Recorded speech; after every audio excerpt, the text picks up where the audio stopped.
Now let me welcome onto the show Virginia Tech head coach and the pride of Emory and Henry College, the one and only Mike Young. Mike, what's going on, man? How you doing? Rob, I'm good, buddy. I hope you're well.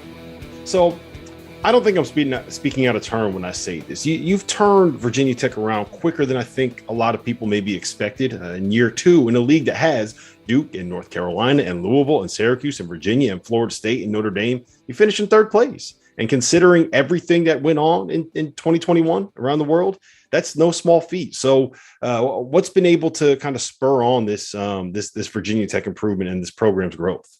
In a word, luck. We've had some good fortune, Rob, a lot of good fortune. Inherited good players. Wabisa Beatty was a really good basketball player for us. The emergence of Keve Aluma, who, well documented. I think he averaged 6 a game for me for us as a sophomore. Comes here, has a sit-out year, which is, always beneficial. Worked and got stronger. Really refined his game and had a terrific year as a junior. The addition of Justin Mutz was a real shot in the arm for us. Versatile forward that had a great year for us. And other guys have come into their own. Naheem Aline has, come on here and has made himself into a fine player in the ACC as his Hunter Couture and others. So feel great about our progress, feel great about the direction. But, Rob, there's a lot more work to do. So let's talk a little bit about Keve Aluma because, man, what a monster that is.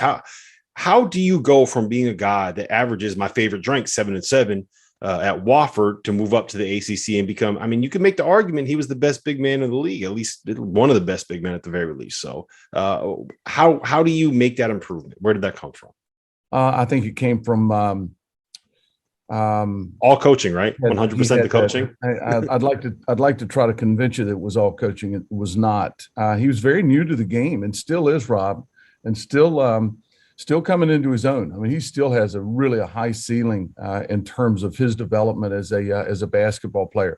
I'm not sure when he played his first year of organized basketball. I think I haven't asked him. I will today. I think it was his sophomore year. He was a soccer player. His dad was a great player. His mom is a wonderful lady, and for whatever reason, he didn't play. He was a soccer guy, and here comes this 6'5" freshman or sophomore walking down the hall, and at Stephen DeGator High School, and they encouraged him to play, and we got him at Wofford, and he was had great feet and great hands, but a long way to go as a player. He helped our team as a freshman. Now you could see him, coming on leaps and bounds day in, day out. Had a really good year as a sophomore, more of a piece to our puzzle on a really good team. He's an excellent defender, rebounder. I think he averaged 7 rebounds a game. He had 12 or 13 in the round of 32 loss to Kentucky. It was really, really good. So I think, just a young person that has such room for growth and has worked at it, Rob. He has really worked to become a great player. And I don't think that is too strong a term to use when referencing Keve. He's a great player. So he's not the only former Terrier that's going to be on this roster. You got Storm Murphy coming this season. He was awesome for Wofford last year. What are you expecting out of him, and how difficult is that jump going to end up being to the ACC for him? I think time will tell. He's a basketball player now, so if I had reservations, he wouldn't be here. I feel complete confidence in him and his game. Terrific passer, a smart basketball guy, knows how the thing is supposed to play out. He's not going to have to score here as he did in his last 2 years. But having said that, certainly a guy that can score and will score at this level. We had a great shooting team my last year there. He was a sophomore Fletcher McGee, probably the best shooter I've ever coached. Nathan Hoover from Memphis was a terrific player, really good shooter. Storm would win a lot of the shooting matchups before and after practice. I mean, he can really shoot the basketball. And I think, Rob, with Aluma, Mutz, David Gasson is coming into his own here as a sophomore.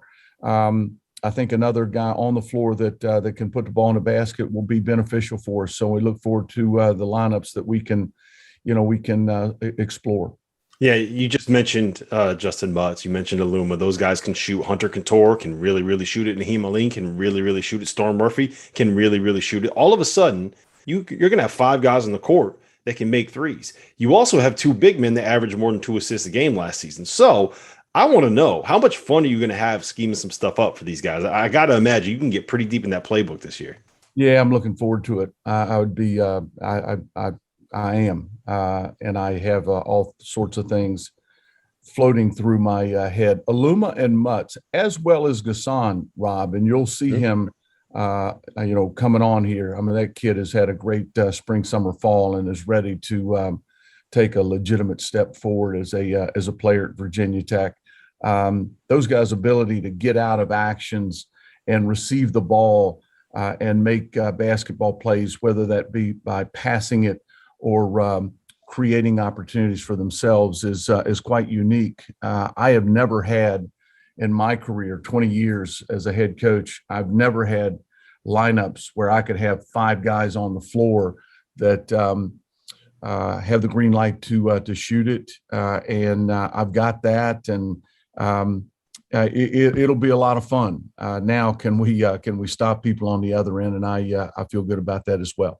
So I think Couture and Aline are 2 kind of guys that really fit the mold of this Virginia Tech program, if that makes sense, because they kind of came in and they didn't necessarily have like the greatest expectations in the world. No one was saying Hunter Couture is going to be a one and done guy going to the NBA, right? But they've grown the same way that this program has grown, and now they're legitimately really good ACC basketball players. And Virginia Tech is a legitimately really good ACC basketball team. So I feel like they're really representative of you. Yeah, I think it's an excellent point. I don't know what they were ranked. I don't care, Rob. I could care less. Is the guy a good basketball player? Is he a great kid? Can you coach him? Can you lose with him? They are the best. And all of us, we took some bumps that first year together, but the experience and the time on the floor and the amount of plays that those guys saw as freshmen certainly aided them in their development last year and then into this year. I don't coach those guys very much anymore. I mean, they're just consummate teammates, consummate basketball players. They can both really shoot the basketball. Naheem Aline scores 28 in an NCAA tournament game against Florida and was one of the best players on the floor, and is bigger, stronger, better now. Hunter Couture is the best cutter I've ever had, and is going to play a lot of basketball for this team. So, I feel great about our roster, to bring it along and trust what's going on. There's going to be some bumps in the road. We all know that, but I like our team. I'm excited about our team. So you're starting 5, at least the 5 guys we've talked the most about here. They've been with you for a while, right? You have, Storm was with you for 2 years at Wofford, and then he played under one of your former assistants for 2 years when he was back there. Keve Aluma's basically been with you for 5 years at this point, right? Justin Mutz, it's his second year in the program, I believe, and then you have Hunter. Yes. Hunter and Naheem, it's their 3rd year in there. So you have guys that are experienced in that starting 5. But if there's a concern for me with this team, it's your bench is either inexperienced guys or guys that are experienced in a new, but are coming to a new place at Virginia Tech. So how worried are you about that? And how do you kind of coach up guys that don't necessarily have that game time experience? It's a legitimate concern, Rob. And if I was to give you a concern, that would be it. I do feel really good about the development of Darius Maddox, a young man from Washington, D.C. that had good moments for us a year ago, really worked at it this spring and summer. and we'll play a lot of basketball for this team. I think Sean Padula, a young man from Oklahoma, that is a point guard, but his competitiveness, toughness, the ability to play the position to get us where we need to be, pass, can make a shot, is something I look forward to monitoring. David Gasson, who I've talked about. John Agioka has been around here, pardon me, Rob, has been around here for 3 years, has battled injuries. His weight's fluctuated. He was a little heavy last year, I thought. Has had a really good, we practiced 6 times, has been really, really good through six outings, big body, has really come on in terms of, his basketball IQ. He's going to help our team. So we have others. Jalen Haynes has had great moments here thus far. Lynn Kidd, a young man that came to us from Clemson, has had his moments as well. So, concern, yes. A deal breaker, absolutely not. I think we've got plenty enough in that locker room to win a lot of games. Yeah, the only thing you can do is throw them out there and see who sinks or swims, right? So I'll leave you with this. Like, moving up levels in college basketball is never a guaranteed thing, right? We've seen plenty of coaches that were great at the mid-major level struggle to get things going at the high major level. We've seen plenty of players that were great at the mid-major level not quite perform at the same level once they kind of get to the ACC or the Big 12 or kind of those better leagues. So you've had success. I mean, you finished third in the ACC last year, right? Keve Aluma moves up to the ACC. He's an all-conference player. What is the key to being able to move up a level and continue that success? Is it just his ability? Is it just luck, like you mentioned? Like, why have you guys been able to find that success right away? I'm not real sure what to attribute it to. I attribute Aluma's play at this level based on what I shared with you earlier. It was a young man that had a high ceiling. He had a lot of growth. He had good size. He can run. He's got really good feet. I'm not sure that the coaching part of it, and we haven't proved a whole lot yet, Rob. This is year 3 and still finding our way a little bit. But the opportunity, I just so thoroughly enjoy every day I have the opportunity to come here and to do it in the Atlantic Coast Conference with a bunch of really good guys.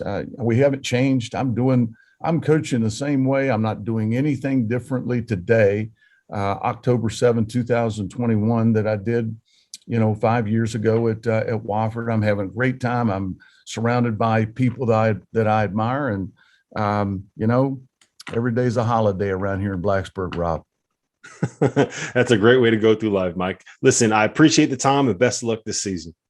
Rob, I appreciate you, buddy. I enjoy your work. You know that. Best wishes. Thanks, man. Before we move on, let me tell you guys a little bit about our partners over at Bet Rivers Sportsbook. If you haven't signed up for Bet Rivers yet, now is the time, because they are offering a $250 match bonus for your first deposit. But what sets them apart is that they require just one playthrough to turn your bonus into cash money. With their Rush Pay instant approval, withdrawing your winnings is safer, it's more secure, and it's more reliable. Now that basketball season is tipping off, get in on the action at betrivers.com today or by downloading the BetRivers iOS app. You must be 21 years or older. If you have a gambling problem, call 1-800-GAMBLER. And while I got you here, let's talk about the Field of 68 Media Network, where college basketball matters most all year round.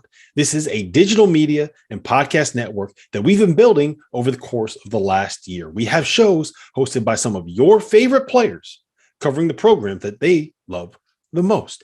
AJ Guyton hosts the House of Hoosier. Eric Devendorf covers Syracuse on the Scorer's Table. Dan Dickow hosts the Gonzaga Bulldog broadcast. We have Florida's Patrick Young and Duke's Andre Dawkins and North Carolina's Shammond Williams and Michigan's Stu Douglas and Illinois' Deion Thomas. The list goes on and on and on. We have more than 30 shows right now. So hit the links below and check them all out. And while you're at it, make sure that you go check out the Field of 12 Media Network, your home for college football. That was Virginia Tech head coach Mike Young, and I am now joined by two people that have covered this Virginia Tech basketball program for a long, long time. We got David Teal from the Richmond Times-Dispatch and Mark Berman from the Roanoke Times. Gentlemen, how are we doing? Thanks for being here today. Pleasure. Thanks for having us, Rob. Good to be with you. So I want to start you guys off with this. I've known Mike for a while. I did a story on him probably about 6 or 7 years ago, and we've been able to stay in touch. How well did you know him before he made it down to Virginia Tech, and what has that experience been like covering Mike Young? I got to imagine his personality is just a little bit different than Buzz Williams. Yeah, I mean, I've known him since his very first year as a head coach at Wofford. Him having grown up in Radford, Virginia, right near Roanoke, and working for the Roanoke Times. Obviously, he was a local guy to us in terms of his upbringing where he went to high school. So, I covered him throughout his Wofford head coaching career. I was there, the day he beat Virginia Tech. Wrote a story, when he was hired. Would always kind of catch up with him and write about him whenever they came to VMI, which is near Roanoke, to play a Southern Conference game. So, I had already done a ton of Mike Young stories over the years before he got hired by Virginia Tech. So, already had a built-in relationship with him and was able to kind of hit the ground running there. So you probably have a lot of good Mike Young stories that you could tell us one day, right? Well, hopefully there's many more to come. I don't think he's leaving anytime soon at Virginia Tech. So, I think he's just getting started in Blacksburg. Rob, I come at it from kind of a different angle. I didn't have that personal relationship with Mike that Mark did, but I knew him by reputation. In fact, each time that the Virginia Tech job came open over the last 15 years or so, Ernie Nestor, who's a former head coach at Elon, former longtime assistant in the ACC, whom I've known since I was a student at James Madison, and he was an assistant under Lou Campanelli. But Ernie would call me and say, Virginia Tech needs to hire this guy. He's hometown and he can just coach. I've coached against him. I know how good he is. And sure enough, he was right. So you talk about how well he can coach. He kind of gets there, and there's a little bit of a rebuilding process the year after Buzz leaves. Basically, everybody kind of left with him. He built that team up. It was more or less all seniors, and they're all gone. Mike gets there, and in 2 years, not only does he finish third in the ACC, he's finishing above the likes of Duke and North Carolina in a conference with that many great basketball programs. David, did you expect him to kind of get off the ground running as quickly as he did with this program? I didn't. I thought it was going to take a little while longer, and I believe Mike Young thought it might take a little while longer. He may have even surprised himself. But he brought in some transfers, specifically from Wofford with Keve Aluma, who in his first year as a Hokie blossomed into a second-team All-ACC player, and some would argue should have been first-team All-ACC. And as you noted, finished third in the league. And Mark, correct me if I'm wrong, I think 7 of Virginia Tech's 9 final regular season games were canceled because of COVID. And they were so far behind the curve just from a game prep standpoint. I think if they'd have had a normal build up to March, that's not a first round NCAA exit team. I think it would have advanced a round or two. Yeah, they were. Well, and of course, the accomplishment was just getting to the NCAAs in last season, in year 2 of the Mike Young regime.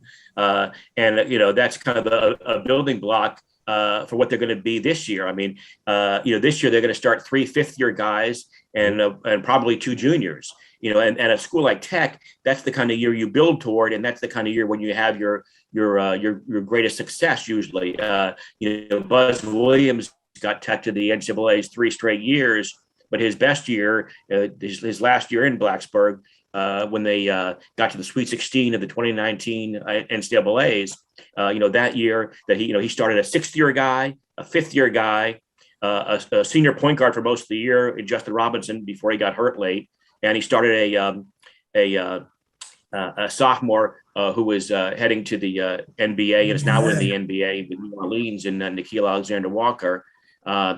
And he started a 4th-year junior in Kerry Blackshear. So that was an old team, and that was his best team. the best team Seth Greenberg ever had in his era in Blacksburg when they got to the NCAAs in 2007 and won a game. And that was also the year they were nationally ranked and beat Duke and Carolina. He started 3 seniors, a junior and a sophomore. So that shows you when you have a veteran team at Tech, that's kind of the year you have your maximum impact. And so they're kind of poised with an old team this year to be quite good this year. So the 2 guys on this roster that are probably the oldest that have spent the most time kind of around Mike Young and his programs are going to be the 2 Watford transfers, Keve Aluma and Storm Murphy. Mark, what was the expectation for Keve when he transferred in? Did you guys think that he was going to end up being this all conference caliber player when he got there? And 2, how? Well, no. Okay. I was going to say because Kevy had a sit out year. He was when he came, it was before all this the transfer changes. So he came in as an undergraduate transfer, not a graduate transfer, and so he had to sit out a year. And so we didn't know behind the scenes how he was doing, developing himself and his game and his body that year. And so then, after that sit out year last season, he was an impact player and he was their leading scorer, their leading rebounder. And he was a much better player. He started for the Wofford team, Mike Young's last Wofford team. He started for that team that won 30 games and made a big splash, nationally ranked team. But he wasn't a scorer on that team. He was he started, but he was kind of a role player on that team. He wasn't asking for the ball. And now, last year he was a scorer and an impact player inside, and their best rebounder, and so that was a surprising development. And now this year we have Storm Murphy coming in as a graduate transfer, and so this is going to be his 5th year of starting in college basketball, and he was an All Southern Conference first team point guard last year, who averaged about 17, 18 points a game and was one of the leading assist guys in the ACC. So if he can be as impactful and have as successful a transition as into the ACC from the Southern Conference as his former teammate Kevi Aluma did, Virginia Tech should just be just fine at point guard. Yeah, David, what's the expectation level for Storm coming in? If he doesn't match Keve's second team all ACC performance, are we going to be disappointed with him? Well, I don't know about all ACC in honors and such, Rob, but I know what Mike Young expects of Storm Murphy, and it's a lot. I mean, Mark was there on Monday when they kind of had a media day for some of us locals. And I think Mike Young's line about Murphy was, he looks like the paper boy, but he's anything but. And he said he's mean as a snake, in fact. And he, in 4 years at Wofford, he's a 41.7% 3-point shooter.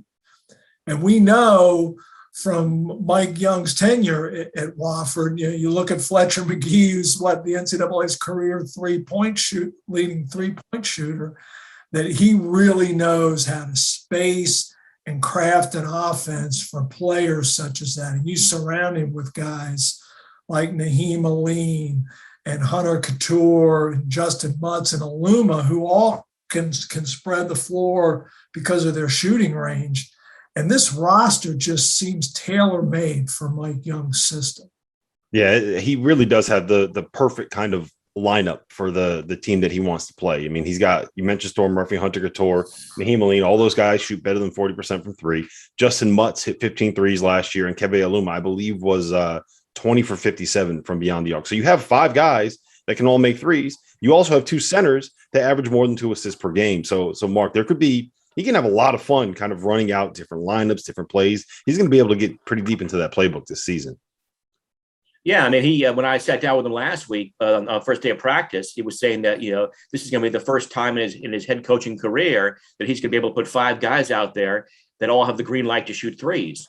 And now that doesn't mean they're going to be that means they'll shoot more threes than last year, because the 2 starters they're replacing, Wabisa Beatty and Tyrese Radford, they were not 3-point shooters, and the 2 guys that are replacing them in the starting lineup Storm Murphy and probably Hunter Couture replacing Radford on the wing, they are 3-point shooters. Now that doesn't mean they're going to get away from what made them good last year, getting the ball inside to Aluma and Mutz and getting to the free throw line with those guys. They're going to do that still, but they are going to be able to shoot more threes than last year. And they don't need Storm Murphy to average 18 points a game like he did last year at Wofford. Wabisa Bede, who was the point guard he's replacing, as good as he was in terms of not turning the ball over and a good defender, Wabisa only averaged 3-4 points a game. So, you're going to, Storm Murphy's going to be an upgrade offensively from the point guard position, even if he scores, 8, 9, 10, 11 points per game. So, they don't need Murphy to be as big a scorer as he was at Wofford. And he knows that. So I think if there is a concern with this team, David, the question that I have is what happens if someone gets hurt or what happens if there's foul trouble, right? Because you look at the depth and it's all either new faces or guys that are going to be playing in new, expanded, and kind of much bigger roles off the bench. So where does that depth come from and how concerned are you about that? Well, I think it's a legitimate concern, Rob, and guys that Mike Young mentioned to us the other day. He's pleased with the progress that David Gasson and John Ogiaco have made. So perhaps they can provide front court depth. He says that Sean Padula, the freshman, is going to play. Now, how much, we don't know, but they're going to need some backcourt depth there somewhere from Padula and Darius Maddox would be my presumption. Mark, is that how you see it? Yeah, I mean, you're going to see Darius Maddox, playing on the wing. Obviously, he and Hunter Couture are the two guys kind of vying for that starting job. And you presume with Hunter being older, Hunter will get that vacated spot that Tyrese Radford left on the wing there. But Darius Maddox will be getting a lot of playing time there and kind of backing up Aline and Couture, you would imagine. Mike Young expects Maddox to making that typical, freshman to sophomore advancement in his game. And so, Maddox and Gasson will be keys there. He's expecting Gasson to be an improved player this year as well. So those will be two names to watch coming off the bench. So let me ask you guys this, and we can wrap it up with it. What do you think the level of expectation for this Virginia Tech team right now should be? Because they're coming off of a great season, and they have a couple of really good players on this roster. But it's also, it's Virginia Tech. Last year was a weird year. There's not a lot of depth, and you play in a league that has some very, very, very good basketball teams in it. So let me phrase it like this. What would be a successful third year for Mike Young in Blacksburg? Oh, I think no question. Obviously, this is a team that expects to get back to the NCAA's, and Mike Young has got a schedule that can help them get there. And he's aware of how good a team he's got. I mean, the non-conference schedule is very challenging. They're going to play Memphis Thanksgiving week in a tournament in Brooklyn. They're going to play St. Bonaventure in Charlotte. They're going to play Maryland at Maryland in the Big Ten ACC Challenge. And so, Mike Young knows what he's got here, and he's not afraid to take on some really good programs in the non-conference to get ready for the ACC and to build that NCAA tournament resume. And he feels he's got a team, capable of doing that. I think the key is going to be, Tyrese Radford, who was transferred to Texas A&M to reunite with Buzz Williams. He led the team in minutes. He was the second leading scorer last year, third leading rebounder last year, all ACC honorable mention. He's going to be a difficult guy to replace. As much of a headache as he became off the court, he was suspended for 4 games last season because of a DUI arrest. And then after he was found guilty of DUI twice in the offseason, not once but twice, he had a positive alcohol reading that he blew into his car's ignition interlock device. And after the second time he did that, that's when he transferred to Texas A&M. If he had stayed in Virginia, he would have still had that ignition interlock device on his car. Tyrese Radford, was a very valuable player to them. And so, that's going to be the key is, how well they do a job of replacing him. But, they don't need someone on the wing to average 12 points a game like he did because, you're going to get a points per game upgrade from the point guard spot, presumably with Storm Murphy replacing Wabisa Bede. So, you don't need to match Tyrese's points on the wing there. You might anyway, with Hunter Couture being a 3-point shooter, replacing him. But I think that's going to be the key is, just how much do they miss kind of the jack of all trades in Tyrese Radford. Rob, I think this is a top 4 ACC team and one that should make noise in March, both in Brooklyn at the ACC tournament and in the NCAA tournament.